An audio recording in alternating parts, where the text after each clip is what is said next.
আসসালামু আলাইকুম দর্শক, দেখতে পারতেছেন এখানে একটি ছোটোখাটো সুইমিং পুলের ঢালাই হচ্ছে।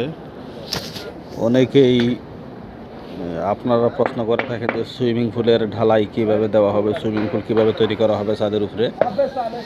আপনাদের যাদের ধারণা নেই, মোটামুটি ধারণা নিতে পারেন কিভাবে একটি সুইমিং পুল করতে হবে, ঢালাই কিভাবে দিতে হবে। দেখেন এখানে 10 ফিট বাই 12 ফিট একটি সুইমিং পুল তৈরি করা হচ্ছে।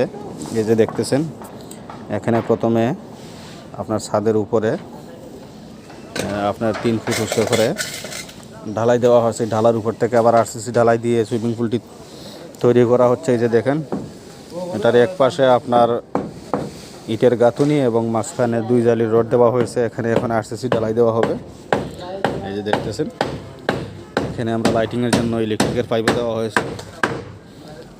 আর এই যে দেখতেছেন, এখানে আবার আরেকটি ঢালাই দেওয়া হচ্ছে। এখানে প্রায় 1 ফিট পানি থাকবে, এখানে 1 ফিট পানি থাকবে। এরপরে আপনার এই যে এখানে 4 ফিট হোক আর 5 ফিট হোক আপনারা পানি ভরাট করতে পারবেন। এই যে দেখতেছেন, আপনারা এভাবে তৈরি করতে পারেন একটি সুইমিং পুল।